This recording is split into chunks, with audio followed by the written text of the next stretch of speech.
Então, no mês passado, os patronos votaram em 2 navios para serem registrados como guias de 5 minutos, ou seja, eles conseguiram um empate. Sinto que isso pode ter sido proposital. Um dos quais era o United States Ship Galena, que você já viu antes. O outro era o Her Majesty's Ship Victory. Não há como isso ser apenas um guia de 5 minutos. E então eu perguntei a eles e eles aceitaram minha oferta para, em vez de apenas colocar um guia de 5 minutos para a Vitória, realmente ir até Portsmouth e dar uma olhada na Vitória, filmar um pouco da Vitória e incorporá-la em um vídeo especial muito mais longo. É isso que você vai experimentar hoje. Espero que goste. Vamos começar. Estamos começando nossa primeira visita ao Portsmouth Historic Dockyard com uma breve olhada no galpão de barcos. Há uma embarcação de desembarque lá sendo renovada. E eu acho que eu pode ter encontrado um cenário para um estúdio se eu algum dia fizer vídeo ao vivo. Um pouco grande demais, porém. De qualquer forma, avançaremos para a Vitória em breve, então infelizmente as filmagens que eu gravei do lado de fora são basicamente inutilizáveis quanto ao áudio, por causa do ruído do vento, mas lá está ela, Her Majesty's Ship Victory, como ela está em 2019, em um dia de verão no início de junho. Bastante maravilhoso, e você pode ver a flâmula lá, indo bastante substancialmente, e há uma maquete do casco lá, que você pode ver no suporte triangular logo à frente. E ali está a Her Majesty's Ship Queen Elizabeth, velha e nova, contrastando muito bem e então contornamos a proa do navio. Agora, obviamente você pode ver aqui a forma do casco como ele se alarga em direção à linha d'água e você tem o tombadilho bastante pronunciado típico dos navios de guerra de madeira do século XIX lá, âncora grande e bonita sentada lá no seu cais também, e há um lugar muito abrupto, nem de longe tão afiado e apontado como em designs posteriores, chegando à proa bastante elegante. Eles tiraram a figura de proa para trabalhos de preservação. E parece que o sol se pôs, o céu está em um cinza britânico típico, com ocasionais manchas de azul herético, então aí está. Vamos tentar embarcar. Você pode ver a bandeira branca voando, pois a Her Majesty's Ship Victory ainda é um navio de guerra comissionado na Marinha de Sua Majestade. Após os incidentes no Leita, desta vez não há capacetes de segurança. Essa é a altura de entrada e saída, a altura do teto mais baixo. Aqui é onde fica a altura dos meus olhos e essa é onde fica a altura da minha cabeça. É claro que alguns solavancos são esperados. Então, enquanto embarcamos, é importante conhecer um pouco da história do navio. O Her Majesty's Ship Victory é um navio de primeira linha, um dos navios almirantes da Marinha Real e o navio de guerra mais antigo ainda em serviço. Voltando ao século XVIII, o navio de primeira linha era o item tecnologicamente mais avançado que poderia ser produzido pela humanidade, e também podia se mover. No entanto, eles não eram comuns. As principais marinhas tinham frotas de batalha compostas principalmente por navios de terceira e quarta classe, mas os de quarta classe estavam desaparecendo gradualmente nas maiores marinhas. Havia também navios de segunda classe, mas os de primeira eram raros, ocupando o mesmo nicho que o superporta-aviões atual. Eles eram grandes, caros para construir e caros para manter, mesmo a poderosa Marinha Real não podendo se dar ao luxo de manter muitos deles, apesar da vantagem que tais navios lhes haviam dado em guerras anteriores, como as guerras anglo-holandesas de um século antes. Em tempos de paz, eles eram comumente postos em reserva, retornando ao serviço apenas quando preciso. O avanço da tecnologia naval era tão rápido que um navio poderia passar décadas em reserva e, com um trabalho relativamente mínimo, voltar a ser uma unidade de combate de linha de frente, desde que fosse bem cuidado durante o tempo em serviço ordinário, termo usado para o serviço de reserva naquela época.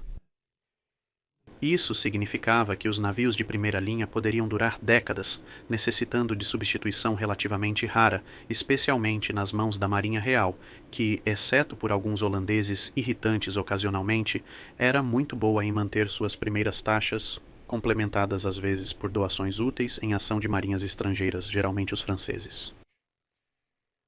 O nome Her Majesty's Ship Victory teve uma história variada em meados de 1750.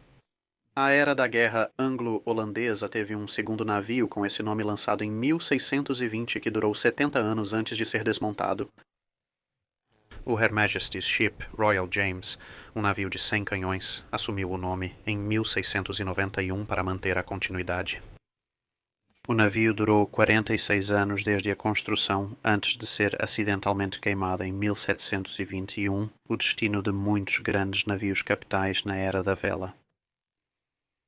16 anos depois, um novo navio de primeira classe Victory foi lançado, mas após a comissão como o último navio capital britânico armado inteiramente com canhões de bronze caros, em oposição às armas de ferro produzidas em massa, ela durou apenas 4 anos antes de ser destruída em uma tempestade com todos a bordo, retornando de uma operação naval bem-sucedida em 1744. Agora, 14 anos após aquele desastre, William Pitt, o Velho, então primeiro-ministro, fez um pedido para a construção de 12 navios, incluindo um único navio de primeira classe. A raridade dos navios de primeira classe pode ser ilustrada pelo fato de que, apesar de a Grã-Bretanha estar envolvida em várias guerras importantes no século XVIII, este pedido foi um dos apenas 10 navios de primeira classe que seriam construídos durante todo esse período de 100 anos, e um deles havia sido o Victory anterior. Como era comum na época, ela seria um projeto iterativo com os primeiros rascunhos baseados no Her Majesty's Ship Royal George, outro navio de primeira classe recém-lançado. A tarefa de transformar isso em um projeto detalhado para o novo navio foi providencialmente dada ao mestre arquiteto naval Sir Thomas Slade, que também era inspetor da Marinha. Como um navio de primeira classe, ela deveria carregar no mínimo 100 canhões e seria construída no estaleiro de Chatham. A quilha foi colocada em 23 de julho de 1759 e seu nome, Vitória, foi escolhido em outubro de 1760. É possível, embora não totalmente possível, confirmar que o nome foi escolhido tanto para comemorar 1759, o chamado Annus Mirabilis, ou Ano dos Milagres, na Guerra dos 7 Anos, quanto para continuar a linha de navios chamados Vitória na Marinha Real, já que havia um pouco de descontentamento em reutilizar o nome após um desastre tão grande como o navio anterior havia sido. Há também um motivo mais trivial. De pouco mais de meia dúzia de nomes que a Marinha tinha sugerido que seriam adequados para uma das principais unidades de combate da Marinha Real, descobriu-se que eles já haviam feito navios com todos os nomes, exceto um, e Vitória era o único que não exigiria trazer outro navio e renomear esse também. Foi aqui que uma série de eventos muito afortunados começou a se encadear. Sir Thomas Slade era um gênio da arquitetura naval que fazia uma série de pequenas inovações e melhorias no design. Após a Guerra dos 7 Anos, embora fosse prática comum construir a estrutura do navio e depois deixar a madeira secar, Slade não se contentava em apenas iterar.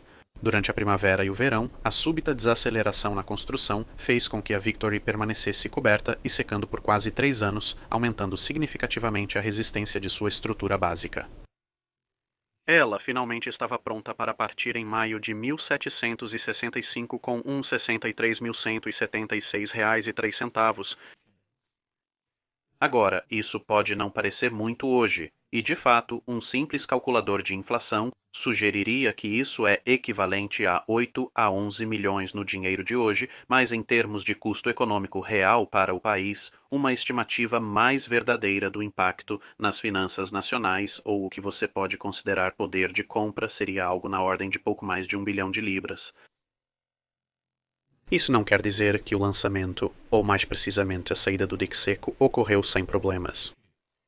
Devido ao tamanho do navio, os portões do dique eram estreitos demais para permitir sua passagem. Isso levou a uma noite frenética de trabalho com Edses aparando os portões, seguida por uma equipe do estaleiro tentando disfarçar que os caros portões pareciam ter sido atacados pelo maior hamster do mundo. Erros na construção exigiam mais lastro para uma quilha uniforme. Como muitos navios de primeira linha, os portões de armas inferiores estavam próximos da linha d'água, a menos de 1,5 metros de distância. No entanto, com esses problemas resolvidos e a guerra praticamente terminada, havia pouca necessidade de manter um navio de primeira linha caro em serviço, e assim o Victory foi praticamente imediatamente para a reserva, acumulando cracas e algas no leito do rio, onde um jovem Horatio Nelson, naquela época um aspirante a cadete sem nota particular, passava diariamente enquanto aprendia habilidades básicas de navegação fluvial. Até agora, você pode pensar, ela não mostrou muito em termos de design inovador, mas quando ela foi movida, o enorme navio de primeira linha, mesmo incrustado como estava, ainda superou seus navios de escolta. O trabalho de Slade deu à Marinha Real um dos navios mais rápidos já construídos, capaz de alcançar 11 nós em uma época em que a maioria dos navios de linha eram vários nós mais lentos, e até mesmo algumas fragatas lutariam para alcançar essa velocidade. Seu tamanho e volume também permitiam que ela mantivesse essa velocidade em mares muito mais agitados do que a maioria dos outros navios de guerra. Em 1778, seu descanso terminou, pois a França entrou na Guerra da Independência Americana e a vitória era crucial para resistir a possíveis ações da frota francesa. Seu casco foi pintado de vermelho, embora isso não tenha nenhuma conexão com ela ir mais rápido, pelo que eu posso discernir, e sua primeira carga de armamento foi içada a bordo. O convés inferior de armas recebeu 30 canhões de 42 libras, com 28 canhões longos de 24 libras no convés do meio, 30 canhões de 12 libras no convés superior de armas, além de 12 canhões de 6 libras no convés de popa e castelo de proa. O armamento do convés inferior variou nos anos seguintes. Os canhões de 42 libras eram poderosos, mas difíceis de recarregar rapidamente em mar agitado, sendo substituídos por 30 canhões de 2 libras. Foi ordenado trocar novamente para os canhões de 42 libras, mas não conseguiam encontrar armas suficientes. Então, voltaram para um terceiro conjunto de mudanças de armas para os canhões de 32 libras, que dariam ao navio a maior parte do armamento que ele utilizaria posteriormente em sua carreira. Vamos dar uma olhada nesse armamento agora? Aqui estamos iniciando a bordo do navio no convés do canhão do meio. Aqui estão os longos canhões de 24 libras que você pode ver. Os suportes de canhão padrão da Marinha Real. 4 rodas, muita corda porque você não quer que uma dessas coisas vá disparando pelo meio do navio em combate. Então esses canhões teriam composto o armamento primário de alguns dos menores navios de linha, alguns dos menores terceiros e as maiores fragatas em geral. Então navios como o United States Ship Constitution, este é o tipo de armamento pesado principal para eles, mas em um navio capital como o Her Majesty's Ship Victory, um navio de primeira linha, isso é o que você poderia chamar em períodos posteriores de bateria secundária. Há bolas de canhão de 24 libras lá embaixo. Será que você consegue levantá-las? Não, eles estão presos no lugar. Tem algumas cutelos para ações de abordagem. E aqui estão as passagens para subir e descer os convéses. Você vê que os tetos aqui não são terrivelmente baixos, o que é bastante agradável, então vamos prosseguir. Algumas telas de lona aqui.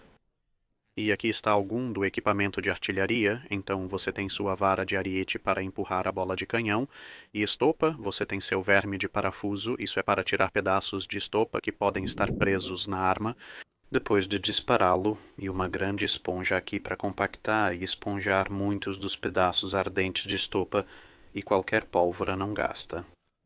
Você definitivamente não quer esperar nenhum segundo, como eu estava dizendo. Não deixe nenhum pedaço ardente de estopa ou pólvora na arma quando você coloca pólvora fresca. Essa é uma maneira fácil de perder um braço, e aqui você tem um chifre de pó. Isso é obviamente para permitir que eles encham o orifício de toque que pode ser encontrado no topo da arma. Na visão do atirador, a tampa está meio fechada, o que não é muito útil. Vamos procurar outra arma com uma porta aberta. Pelas cordas podemos ver o quão grossas elas precisavam ser para parar o recuo. As armas tinham que ser firmemente montadas no navio e paradas em um espaço de tempo muito curto, pois não há muito espaço atrás delas para o recuo. E subindo para o convés superior há um tambor. Estamos indo até o topo. Faltando o convés superior de armas. subindo para o convés principal. Bem, lá está o volante. Vamos ver o que mais podemos encontrar. Então, aqui no convés principal, nós temos um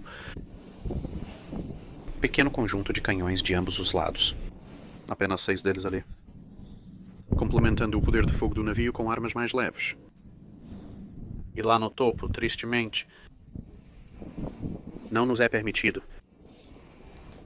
graças a este pequeno pedaço de corda que respeitaremos, a munição de pronto uso, um pouco menos vulnerável a explosões do que os tipos posteriores de munição. E à medida que nos aproximamos, aqui está o leme e aqui é onde Nelson caiu em batalha, digamos, há cerca de 214 anos mais ou menos.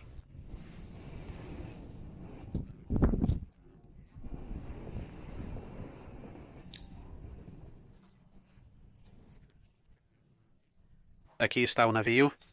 Roda de direção dupla, como você pode realmente ver, e ali está a corda que leva para baixo, nessa direção, para o real. Leme e timão, e ali está parte do mastro subindo por ali. Isso foi principalmente destruído e as pessoas que o manejavam foram mortas durante a Batalha de Trafalgar. Agora aqui na popa do navio, atrás do volante, ainda mais armas com portas de canhão prontas para disparar e também, como você pode ver, essas janelas também poderiam ser abertas como portas de canhão. Então, embora isso fosse acomodações dos oficiais durante viagens normais, era preciso conviver com esse tipo de coisa ao seu lado e, na hora da batalha, é melhor esperar que essa abertura não esteja ali, pois representa um perigo de estilhaços e fragmentos. Esse grupo teria descido e os equipamentos seriam usados de acordo com o inimigo que se enfrentava. Se você está lutando uma ação de flanco como Trafalgar, teria passado por essas portas de canhão. E se você estivesse no meio de uma perseguição, precisando atirar em alguém atrás de você, pode configurar as armas para atirar por aqui. E lá estão as pequenas janelas. E lá está a versão moderna do Victory lá fora. Esse é um belo efeito ali, não é? É assim que você vai dormir a bordo do navio, se for um oficial. Os homens recebem redes, você ganha essa pequena cama suspensa. Não vai querer uma cama a menos que goste de ser derramado por todos os lados. Aí está o seu pequeno móvel dobrável, mas você pode ver o que... O problema com a varredura é que se uma bola de canhão passar por isso, esse vidro não vai impedir muita coisa. Essas são apenas... Não, nem pensa em tentar parar uma bola de canhão com isso. Não há realmente uma quantidade tremenda para impedi-lo de ir todo o caminho ao longo do convés principal, não é? Então vamos sair novamente. Então, olhando de volta para o navio, lá está o barco do navio. Eu não sei o que você pode ver lá em cima, eu não consigo tirar isso da minha cabeça. Você tem a ventilação aqui, e este é também o local onde, obviamente, os homens subiriam e desceriam se estivesse aberto, né? Historicamente falando, não teria o vidro lá. Lá à nossa direita está Victory's 300 anos antes de ser construído Ancestor Mary Rose, sentado bastante feliz em seu museu. Iremos em outro dia. Este tempo realmente está bastante ruim. Abaixe a cabeça. Indo para o convés superior de armas do topo. Isso não é o mais... necessariamente seguro de passos, mas acho que vou conseguir me acostumar com isso.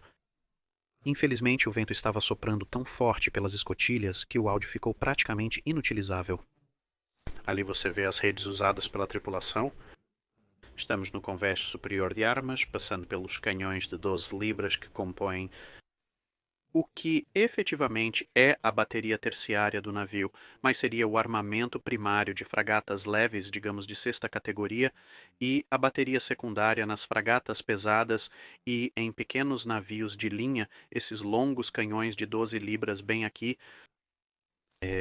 Então, se dermos uma rápida olhada ao redor, você pode ver que há um bom número desses canhões aqui, e lá estão suas balas de canhão. Você pode ver muito menores do que algumas das outras que vimos anteriormente, e se olharmos para a esquerda, passe por mim, lá vamos nós. Então você pode ver as ferramentas de carpintaria, todas muito importantes, porque o navio, é claro, feito de madeira, então é assim que você mantém o navio intacto. E aqui vemos que há alguns baldes bastante anacrônicos e um autêntico vindo por aqui, muito utilmente sinalizado. Por favor, não toque. É uma caixa de pistolas de pederneira de calibre preocupantemente grande, para uso em ações de embarque ou para defender o navio, e algumas espadas, porque nunca são suficientes espadas, tendo em mente, ao olhar para o convés do canhão, que este seria o lugar onde você comia, vivia, trabalhava, dormia e possivelmente morria. Esperançosamente não o último se você tivesse sorte, mas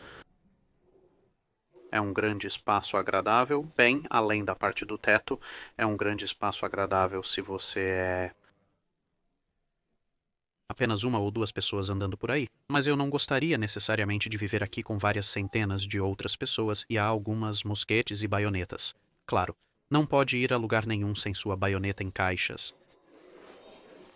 Aqui está a continuação daquele sistema de escotilha que você viu lá em cima. Lembre-se, isso é do século XVIII, não há ar-condicionado. Então é melhor esperar que isso leve o ar para as partes inferiores do navio. Caso contrário, vai ficar muito abafado rapidamente. Mais alguns equipamentos do navio ali. Piques de embarque, também bons para repelir invasores, e acho que pólvora para os canhões de 12 libras. Ah, lá está, disparo de canister de serviço marítimo para canhões de 12 libras. Assim é como um disparo de canister se parece antes de virar um enorme cartucho de espingarda voadora. E eis uma das coisas mais cruciais para um navio avariado em combate. Muitos baldes e uma bomba. Você pode estar se perguntando, espere, não estamos no convés superior. Essa bomba está indo para a parte inferior do navio, abaixo da linha d'água. Agora estamos, como você pode esperançosamente ver apesar do brilho. Lá fora estamos bem acima da linha d'água e em batalha você realmente não quer isso no convés superior. No convés principal, desculpe, porque isso vai ser atingido, todas as pessoas nele vão ser atingidas. Então este é o melhor lugar para esta bomba bombear água para fora do navio. Nos baldes e para fora através dos portões de armas. E outro tambor para mantê-los no ritmo durante a batalha. Agora entrando na seção de popa do navio. E isso, na escuridão, é parte dos aposentos do almirante no andar de cima, para mais entretenimento público e talvez mantido em primeiro oficial. Algo assim, tem essas cabines laterais que você não pode ver porque estão bloqueadas. Vamos entrar nos aposentos do almirante em um segundo, onde atualmente está acontecendo uma conversa. Então nós apenas esperamos que eles terminem. E aqui fora, no lado do navio, é um dos banheiros do navio. Um pequeno espaço fechado que provavelmente pode ficar um pouco quente em um clima ensolarado, eu imagino. E então, voltando para fora, você está na cabine diurna de Nelson. Lá está a escrivaninha dele, onde ele escrevia cartas para casa. Um carpete antigo agradável, alguns assentos bastante desgastados. Aqui ele fez a maior parte dos negócios durante o dia. Há alguns gráficos e mapas, por favor, não toque. O outro banheiro fica por ali e esta é a cabine de jantar do Almirante Nelson. Você pode perceber, ele geralmente tinha convidados. Se não quiser ir até a popa, há um banheiro ali. E aqui é onde Nelson dorme. Este é o ápice do luxo neste navio. Outra peça importante do equipamento do navio era uma roda de afiar, usada para manter as espadas afiadas. Afiada e útil para afiar outros instrumentos metálicos que você possua. Observe o emblema nas armas George Rex, porque é claro que isso é do período dos vários reis George. É muito importante, você não quer perder sua arma, e se você perder sua arma, então você também pode descobrir. Ela foi ao Milosteiro 1033, que pertencia a alguém. Lá fora a situação não é boa. Agora vamos descer de volta ao convés do canhão de 24 libras. Estamos no convés do canhão de 24 libras. Observe que as balas de canhão subiram um pouco. Isto é, o convés em que entramos. As armas são muito mais robustas. E olha só, ainda mais mosquetes. O que temos aqui? Bem, aqui estão os baús do Mar dos Homens, também assentos improvisados e as mesas de bagunça onde eles se sentavam.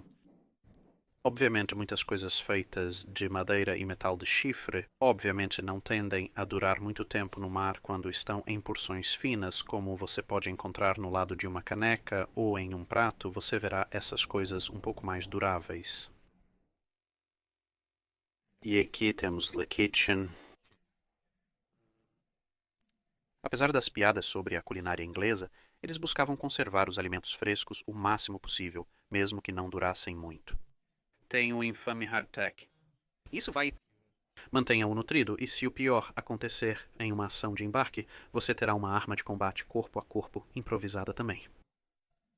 E aqui está o fogão da cozinha. Quando percebo que esses são novamente de cobre, em parte novamente problemas de ferrugem, mas também você tem que garantir que mantenha o máximo possível do navio livre de faíscas.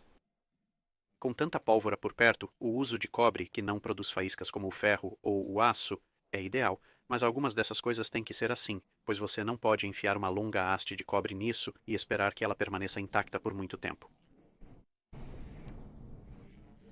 Acho que vou passar. Esta é a proa do navio, onde você pode ver as últimas armas com a última voltada para estibordo. Esta arma provavelmente está cerca de 30 graus desalinhada para estibordo. Então, a outra porta de arma que te leva a quase olhar para frente, armas de perseguição, e você pode ver aqui o mastro de proa descendo. Então ele está descendo pelo convés superior de armas, agora no convés médio de armas. Nós podemos ir ao redor para encarar o convés de armas do lado de bombordo. E descendo novamente pelo lado de bombordo, você pode ver o fogão da cozinha. Peça de maquinário complexa, mas considerando quantas pessoas alimentava neste convés e possivelmente em outros, dependendo de onde estavam em ação, não surpreende. Aí está a chaminé para isso.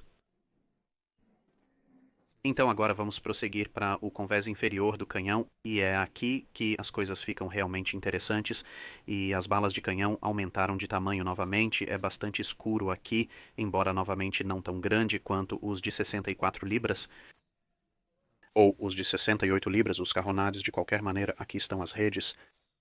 Aqui é onde as redes estão no momento. Este é o alojamento típico para o marinheiro médio. E aqui embaixo você pode ver com redes penduradas por toda a parte e comida ao lado. Estas são a parte mais importante da vitória. Estas são as longas armas de 32 libras. Estas são as coisas que podem atravessar o casco de qualquer navio conhecido no final do século XVIII e início do século XIX. Geralmente são encontrados apenas em navios de guerra de capital, navios de primeira e segunda linha, alguns dos maiores terceiros, e são essas armas que farão a maior parte da execução quando se trata de grandes batalhas de frota, e também são essas armas que dariam a algumas das maiores fragatas RAS certos graus de vantagem sobre seus primos mais regulares construídos por fragatas, porque nos maiores 74 que foram cortados para fragatas RAS, eles manteriam essas armas monstruosas em seus convéses de armas inferiores, que obviamente superariam significativamente em armamento qualquer fragata normal que tivesse uma bateria principal de 18 ou 12 libras, e ainda assim superaria o tipo de fragatas pesadas de Endymion e Constituição e todo esse tipo de coisa com seus armamentos principais de 24 libras. Você pode ver que o convés é substancialmente mais largo aqui. Este é provavelmente o ponto mais largo de todo o navio, talvez este e o próximo convés abaixo. E a outra bomba que não pode ficar sem muitas bombas e um pedaço de aparelho mecânico bastante interessante. Lá vai você. Isso aí é uma matriz de bombas muito maior, eu acredito. E há um mastro, eu acho que é isso. O mastro principal, sim. Este é o meio dos três, o maior dos três, descendo pelo navio. Apenas seguindo em frente. Estamos indo à popa, desculpe. Estamos indo à popa, onde está o mastro traseiro, e ao contrário dos convés superior e médio de canhões, não há acomodação aqui na parte de trás de... O navio é apenas o convés de canhões o tempo todo, quase da frente para trás. Há alguns dos efeitos do cruzeiro. Cargas de pólvora. Corda de reserva. E, dito isso, vamos ver se conseguimos descobrir para onde estamos indo mais abaixo. Cabrestante para enrolamento manual. Os bastões para isso devem estar por aqui em algum lugar. Você pode ver a escala pura de algumas das cordas que eles tinham que fazer. Isso é uma corda bastante grande, eu diria. E então, descendo do convés inferior do canhão, bem, essa é a vista que me confronta. Pode precisar se abaixar um pouco. Este é o convés todo aberto onde está o cockpit do cirurgião. Tem vários dispositivos médicos, etc. Acomodações.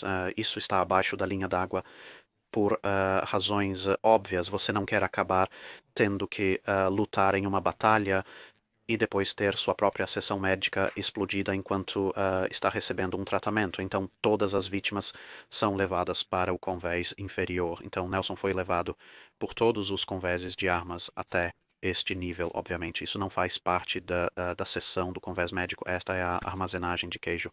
Muito vital, devo admitir, quase tão vital quanto o próprio convés médico e um monte de barris agradáveis. Nelson teria sido colocado em um desses cheios de álcool para sua viagem de volta aos quartos de popa e, claro, os maravilhosos instrumentos envolvidos em tentar manter as pessoas vivas, principalmente removendo membros, porque canhões não fazem coisas muito boas para os membros, e sim, é como isso. E aqui, logo à frente do cockpit do cirurgião, no lado esquerdo do navio, é o local onde Nelson deu seu último suspiro no final da Batalha de Trafalgar. Naquela época, isso estaria cheio de homens feridos gritando.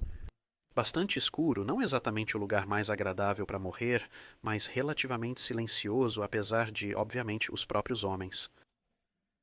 Um lugar bastante sombrio, para ser honesto, e aqui temos parte do principal depósito do navio, completamente revestido de cobre novamente para evitar faíscas. Veremos mais disso mais tarde.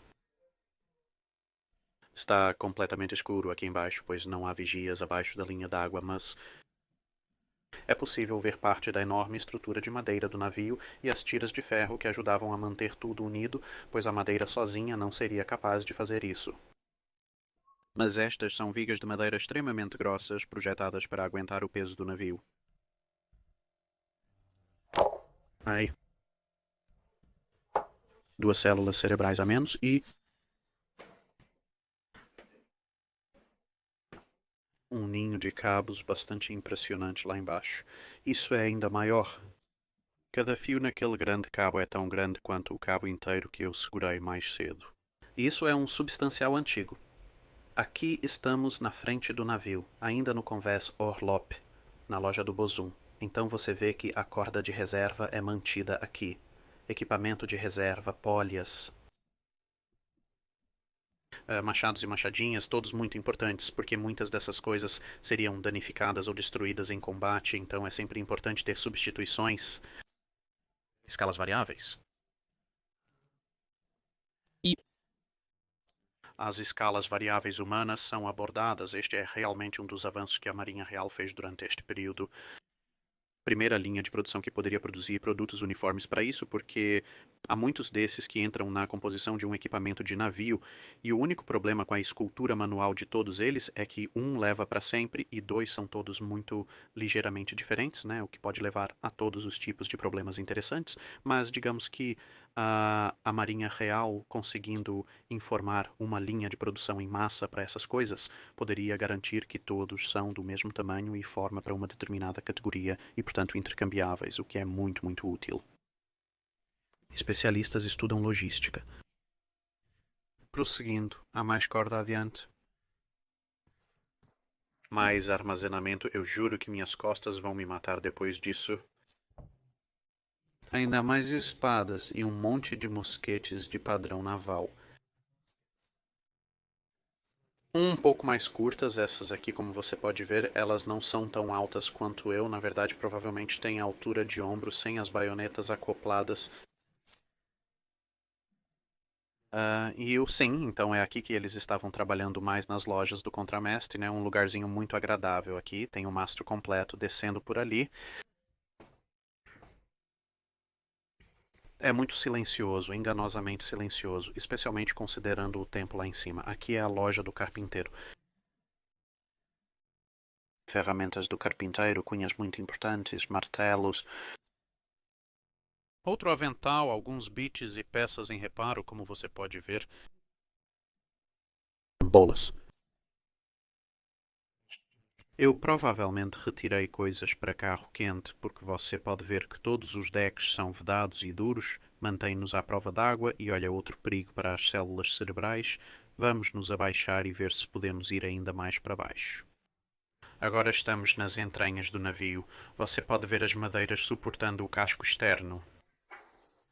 Aquilo é o fundo do navio lá embaixo na escuridão. Ali está o lastro do navio, muito importante para mantê-lo em pé. Barris de suprimentos, água, comida e de praticamente tudo que se possa imaginar. Tudo muito pesado, isso ajudará a manter o navio lastreado. Lá está a quilha do navio. Correndo em toda a extensão de proa a popa, mais da estrutura do navio. Bem, se você descesse essa escada, estaria bem no fundo do casco, mas não podemos, então vamos ver o que mais podemos encontrar por aqui na escuridão mal focada. Aqui embaixo temos um depósito de munição, alguns exemplos dos vários tipos de tiros que eles estão usando. Você pode ver que há alguns tiros de uva, alguns tiros de barra, tipos variados. Todos parecem barras de altas, alguns mais clássicos, mas todos são tiros de barra.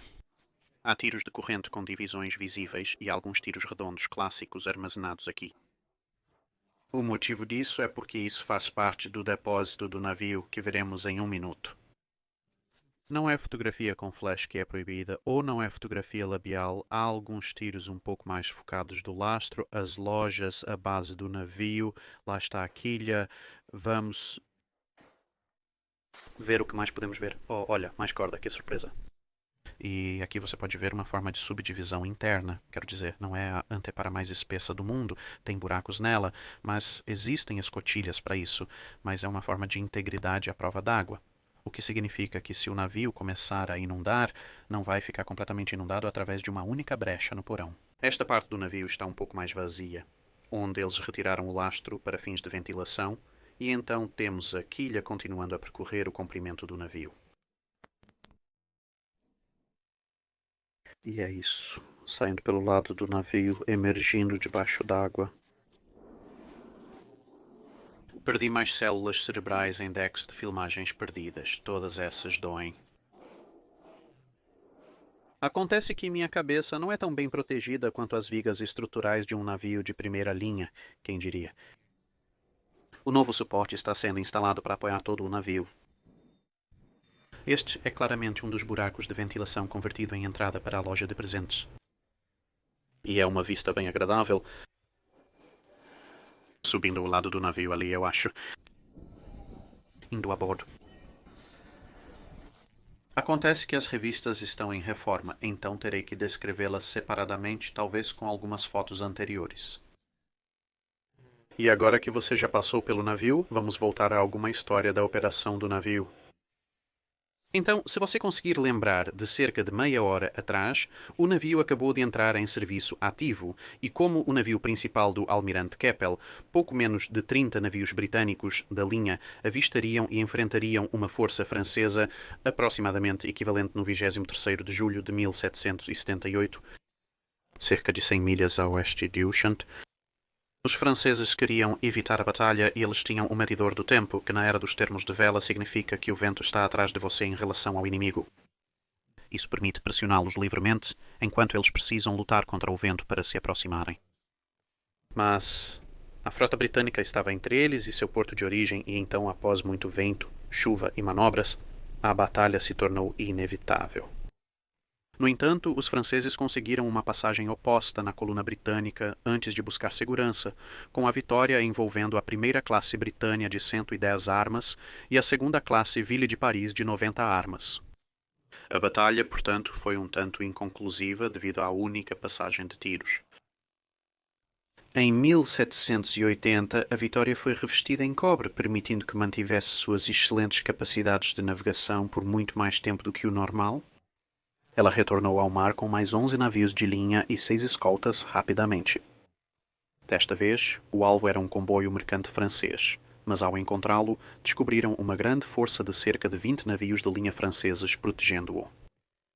Felizmente, a escolta estava a favor do vento do comboio e os britânicos decidiram roubar 3/4 dos mercadores antes que a escolta pudesse virar contra o vento para enfrentá-los.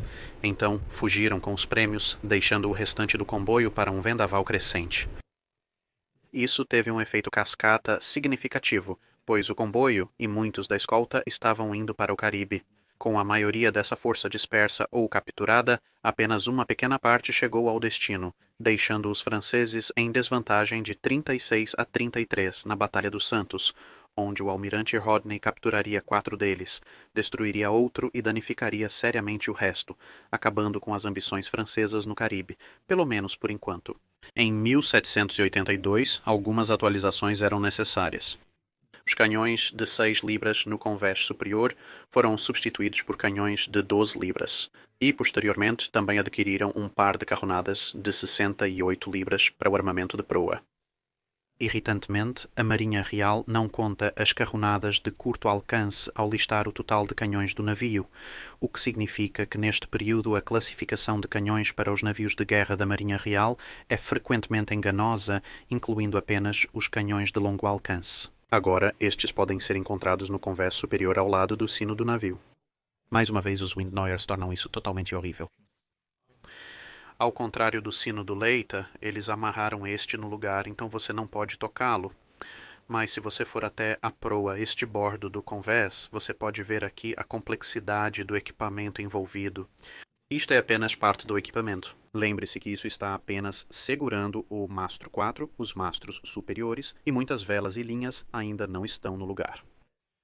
Há um canhão de 12 libras no convés superior, substituindo os de 6 libras, e um dos carronadas de 68 libras, como mencionado. Como você pode notar, diferente do canhão de 12 libras ali, isso não está em um suporte padrão, mas sim em um suporte giratório. Ele tem um recuo bastante violento, mesmo que obviamente seja uma carga ligeiramente reduzida, e aqui você pode ver que ele tem essas pequenas rodas de munhão que permitem que o canhão seja girado usando essas cordas para a esquerda e direita, proporcionando uma manobrabilidade razoável em comparação com o canhão de 12 libras, que basicamente só se move para frente e para trás. Então venha para a frente e você pode ver que essas são as bolas de carronada de 68 libras, são as maiores peças de munição do navio, um poder de fogo bastante substancial presente ali, e então, se nós passarmos pelo mastro da frente, passando por aquela pequena brecha, está o outro. Com esses armamentos extras, a Vitória liderou uma frota de 35 navios para reabastecer Gibraltar. A força de bloqueio franco-espanhola tinha 49 fortes, mas uma poderosa tempestade os dispersou, destruindo um, enviando outro para lutar sob o fogo de Gibraltar, e outro acabou sendo soprado diretamente para o Mediterrâneo. O reabastecimento prosseguiu sem impedimentos e os britânicos estavam retornando quando 38 navios inimigos que conseguiram ficar unidos apareceram. O revestimento de cobre da frota britânica permitiu que a força de batalha e os comerciantes escapassem para casa sem muito conflito. Isso ocorreu porque proteger o comboio de reabastecimento dos comerciantes era prioridade comparado a lutar contra os espanhóis. A Vitória permaneceria como navio principal da frota do Mediterrâneo pelos próximos anos, atacando o arsenal francês em Toulon e depois se envolvendo em uma ação fora das ilhas de Hyères. Acho que H-A-I-I-E-R-I-S, com um estranho acento no meio do e de qualquer forma, onde uma força britânica muito maior encontrou uma frota francesa cerca de 60% do seu tamanho, graças em grande parte ao agora capitão Nelson, a bordo do Her Majesty's Ship Agamemnon, que havia sido destacado comandando uma força de fragatas em missão de reconhecimento, então detectou a frota francesa, avistando-os e sinalizando para o resto da frota. Embora a batalha fosse terminada prematuramente pelo almirante Hotham a bordo do Her Majesty's Ship Britannia, sinalizando suas embarcações para recuar depois de se preocupar que elas se espalharam demais na perseguição, o Her Majesty's Ship Victory conseguiu se adiantar ao resto da frota com o Her Majesty's Ship Culloden e Her Majesty's Ship Cumberland, e estava envolvido em disparar contra a retaguarda da linha francesa. Passariam mais 2 anos até que, em 1797, a vitória estaria sob a bandeira do almirante Sir John Jervis.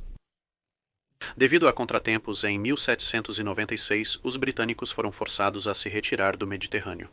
Jervis posicionou seus 10 navios fora do Cabo de São Vicente para impedir que os espanhóis interferissem com o capitão Nelson, encarregado da evacuação de Elba. Após a evacuação, Nelson navegou no Her Majesty's Ship Minerva para Gibraltar, onde soube que a frota espanhola havia passado dias antes. Ele rapidamente foi informar Jervis, enquanto a frota espanhola, aparentemente desfavorecida pelos deuses do clima, havia sido desviada por fortes vendavais e tentava retornar a Cádiz. Graças ao anoitecer e ao surgimento de uma espessa neblina, o Her Majesty's Ship Minerva passou despercebido pela frota inimiga e se juntou a Jervis no dia 13 de fevereiro. Com a chegada dos reforços, Jervis agora tinha 15 navios de linha. Contudo, devido à neblina protetora, Nelson só pôde dizer que havia uma frota espanhola, não seu tamanho. Com os navios britânicos em 2 colunas, a formação avançou sobre os espanhóis. O capitão Calder relatava a Jervis conforme mais velas surgiam no horizonte. Há 8 navios de linha, Sir John. Muito bem, senhor. Há 20 navios de linha, Sir John. Muito bem, senhor. Há 25 navios de linha, Sir John. Muito bem, senhor. Existem 27 navios de linha, Sir John. Porém, Jervis não era como o almirante Hotham e interrompeu os relatos adicionais com o que se segue. Chega, senhor, não quero ouvir mais nada. A sorte está lançada e se houver 50 navios eu irei direto através deles. Isso animou um oficial canadense próximo a responder bem. Isso mesmo, Sr. John, e por Deus, nós vamos dar uma boa surra neles. A frota espanhola foi pega de surpresa em 2 grupos e não conseguia acreditar, enquanto uma frota metade do tamanho deles vinha a toda velocidade com todas as velas abertas, completamente despreocupada, ou pelo menos dando uma boa impressão disso, Jervis ordenou formar uma linha de batalha à frente e atrás da Vitória, como for mais conveniente. Assim, somente mais 2 bandeiras seriam erguidas. Em frente, o inimigo seguido 15 minutos depois pelo almirante pretende passar pelas linhas inimigas. Usando a velocidade superior de seu navio e o impressionante poder de fogo, Jervis conduziu a Vitória e o resto da frota entre as 2 forças espanholas. Ele teorizou que isso permitia que seus navios disparassem ambos os lados simultaneamente, dobrando seu poder de fogo e equilibrando as chances. Os navios espanhóis tentaram cortar a linha britânica enquanto passavam, mas a Vitória disparou 2 salvas completas no princípio Astúrias de 112 canhões, que estava liderando o esforço, com um efeito tão devastador que, para citar Jervis, ela ajustou suas velas, saiu completamente da batalha e não retornou. Ele então ordenou que sua frota virasse para enfrentar a maior força espanhola, para que os 2 elementos da frota inimiga se reunissem. Contudo, houve confusão quando um comandante divisional não obedeceu de imediato. No entanto, Nelson, que havia retornado ao seu posto real a bordo do Her Majesty's Ship Captain, percebeu a intenção das ordens de Jervis e ordenou que seu navio virasse imediatamente a este bordo em direção à confusão. Era exatamente o que Jervis queria, e outros navios britânicos na retaguarda logo seguiram.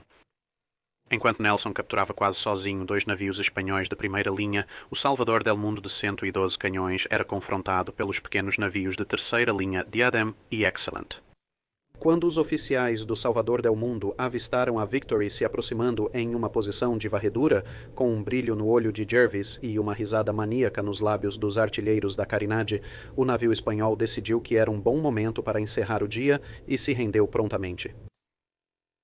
O maior navio de guerra do mundo na época, o Santíssima Trinidade, de 4 convés feito de mogno, também arriou brevemente suas cores antes de ser ameaçado por outros navios espanhóis e ajudado a se afastar por fragatas. No fim, os britânicos sairiam vitoriosos com 4 novos navios em sua frota. Com um sucesso impressionante alcançado, a Victory voltou para casa pela primeira vez em anos. Descobriu-se que tinha fraquezas significativas em suas vigas de popa, sendo declarada inapta para o serviço ativo e convertida em um navio hospitalar. Porém, o destino interviria novamente e, em 1799, o navio de segunda classe Her Majesty's Ship Impregnable encalhou e ficou preso. Agora, encontrando-se com falta de uma unidade principal de linha de batalha, a Almirantado decidiu reparar a Victory e, assim, ao longo dos próximos 3 anos, ao custo de 70.933 libras, 0 shillings e 0 pence, um pouco mais do que ela originalmente custou para construir inteiramente, o grande reparo foi realizado. Ela recebeu novas portas de armas, aumentando sua classificação oficial de 100 para 104 armas. A cor do casco mudou de vermelho para o preto e amarelo atual, e os depósitos foram revestidos com cobre pela primeira vez. Em maio de 1803, o navio restaurado estava pronto para partir, recebendo o vice-almirante Nelson, e logo dirigiu-se ao mar para encontrar o almirante Cornwallis. A meio caminho, Nelson transferiu-se para a fragata Her Majesty's Ship Amphion para melhor encontrar o resto da frota que deveria liderar. A Victory perseguiu e capturou a fragata francesa Ambuscade de 32 armas, um ex-navio britânico capturado pelos franceses e agora de volta às mãos britânicas, usando sua notável velocidade para perseguir um navio inimigo desprevenido. O próximo ano, e um pouco foi algo como uma caça ao ganso selvagem, com a frota combinada franco-espanhola sendo pensada para primeiro estar indo para o Egito. Então, na verdade, acabou tendo fugido para o Caribe em um esforço para atrair a principal frota britânica para que Napoleão pudesse lançar uma invasão transcanal, que infelizmente não foi nomeada La Lion de Mer. No entanto, voltando para a Europa, a frota franco-espanhola havia se deparado com outra frota britânica sob o comando de Sir Robert Calder.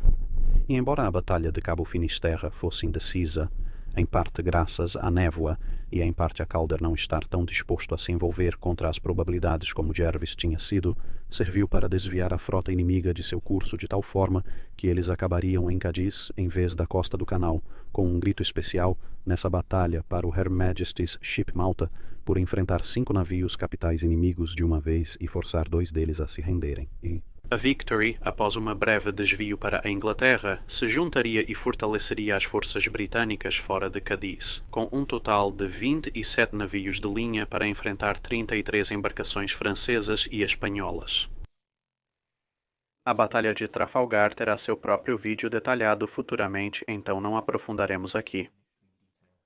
A Victory novamente demonstrou sua velocidade, liderando uma das colunas britânicas no centro da formação inimiga, enfrentando tiros de vários navios capitais adversários, incluindo o Santíssima Trinidad. Um homem empreendedor a bordo decidiu que um pequeno barril com 500 balas de mosquete complementaria bem a carronada de 68 libras quando os pedidos para dobrar e triplicar os tiros vieram. E assim, carregando a maior espingarda do mundo e voando os famosos sinais, a Inglaterra espera que todo homem cumpra seu dever, seguido por engajar o inimigo mais de perto, a Victory rompeu a linha entre o navio almirante francês, o Bucenta de terceira classe de 80 canhões e o Redoutable de terceira classe de 74 canhões. Os canhões da Victory dispararam a uma distância tão próxima do navio almirante francês que as chamas chamuscavam suas janelas antes da chegada da onda de choque e das balas, desencadeando um devastador tiro de bordo rolante que varreu o navio pela popa. Explodindo um buraco nele, descrito como grande o suficiente para passar uma carruagem e 4 cavalos, isso desmontou canhões e despedaçou a tripulação em um redemoinho de balas de canhão, metralha e as 500 balas de mosquete da carronade, matando ou ferindo entre 300 e 450 homens dos 750 a 800 homens do navio em questão de segundos. Os números precisos de baixas e tripulação variam de acordo com o relatório considerado. Com um único golpe, porém, o navio almirante francês foi neutralizado e se tornou apenas um alvo de prática para os navios britânicos seguintes. A Victory se alinhou ao lado do Redoutable, cujo capitão havia treinado sua tripulação em tiro ao alvo e ação próxima enquanto preso em Cádiz, e passaria o resto da batalha alternando entre disparar contra o navio francês e apagar os incêndios que seus canhões haviam iniciado para que não se espalhassem de volta para a Victory. Enquanto os franceses se concentravam em limpar o convés principal da Victory com fogo de armas pequenas, Nelson foi fatalmente ferido por um atirador de elite nos mastros do Redoutable. O navio francês desistiu da luta quando o Her Majesty's Ship Temeraire passou e explodiu a maior parte do grupo de abordagem francês que se reunia no convés.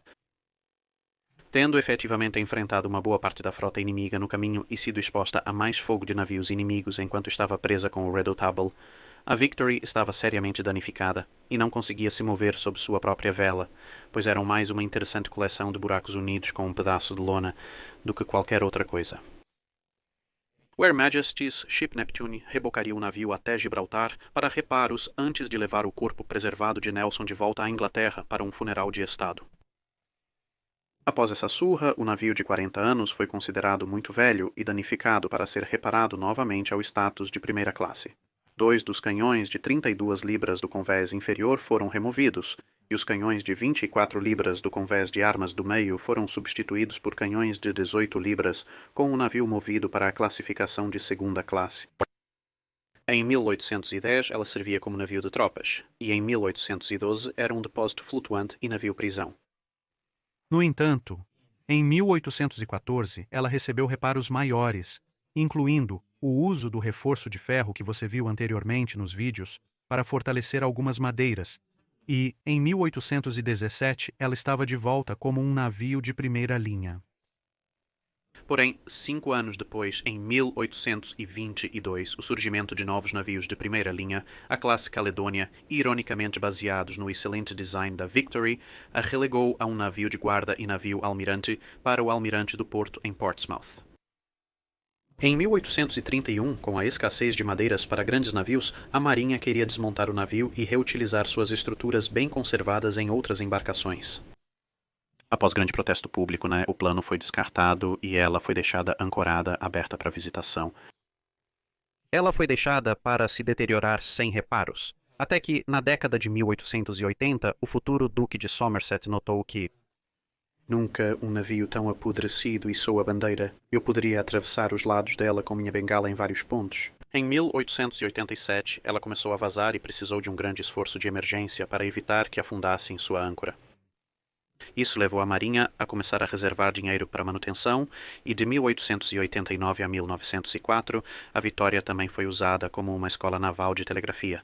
A escola foi transferida após o encoraçado Her Majesty's Ship Neptune, um sucessor do navio que havia rebocado a Vitória de volta a Gibraltar após Trafalgar, rompendo sua linha de reboque a caminho de Portsmouth e atingindo a Vitória. Isso obviamente causou um buraco bastante grande e mais esforços foram necessários para manter o navio flutuando. Com ideias brilhantes, a Marinha propôs novamente seu desmantelamento, mas com o centenário de Trafalgar próximo e a intervenção pessoal do rei Edward VII na época, a ideia foi felizmente deixada de lado mais uma vez. Mas com os custos crescentes da corrida armamentista naval que precedeu a Primeira Guerra Mundial, pouco mais foi feito até que, em 1921, o navio estava novamente em um estado muito ruim. Isso levou a outra intervenção pública, com a campanha Salve a Vitória, que resultou na mudança do navio para o Número. 2 cais em Portsmouth, o mais antigo dique seco do mundo ainda em uso na época. Depois de muita especulação sobre sua localização eventual, o fato de que o casco provavelmente não sobreviveria sendo movido significava que a decisão foi tomada para mantê-la permanentemente em dique seco. A restauração nos anos 1920 trouxe o navio de volta a uma resistência estrutural aceitável, com pequenos trabalhos até a Segunda Guerra Mundial, quando a Luftwaffe o bombardeou. Porém, o navio provou ser mais resistente que a nova força aérea e o dano pôde ser reparado. Nas décadas seguintes, a madeira podre e as adições do século XIX foram removidas e substituídas por novas tábuas e um programa gradual de restauração para sua condição de Trafalgar. Em 1990, um Driken FL de 4 anos desceu de um trem no porto de Portsmouth com sua avó e foi levado pelos portões do estaleiro histórico em um belo dia de verão para ver o primeiro navio de guerra real que ele já tinha visto pessoalmente. A visão de um navio de primeira classe totalmente equipado emergindo na luz do sol despertou um amor pela história naval, sendo em grande parte o motivo de você estar ouvindo este canal hoje. O trabalho de restauração para a condição original foi concluído a tempo para as celebrações dos 200 anos de Trafalgar e a revisão da frota acompanhante em 2005. Em 2012, o Museu Nacional da Marinha Real assumiu os cuidados do navio. Embora ainda seja um navio de guerra comissionado pela Marinha Real, agora é permitido tirar fotos a bordo, o que antes era proibido. Mais recentemente, os mastros superiores e o equipamento foram removidos para permitir uma reforma mais extensa, já que sua longa permanência no dique seco fez com que o casco e os conveses começassem a ceder devido ao estresse imposto pelos 22 grandes berços em que ela se encontrava nas últimas décadas. Os suportes estão sendo substituídos por 134 novos, vistos anteriormente no vídeo, que distribuirão melhor a carga e permitirão restaurar o navio a um estado navegável. E assim concluímos nosso tour pelo Her Majesty's Ship Victory. Talvez em alguns anos voltaremos e seu anel mestre estará em plena glória, com as partes fechadas para renovação reabertas. Mas é isso aí, e eu vou te devolver para a narração gravada. É isso para este vídeo. Obrigado por assistir. Deixe sua sugestão de nave para avaliarmos nos comentários abaixo. Lembre-se de comentar no post fixado para dúvidas sobre Dock Seco.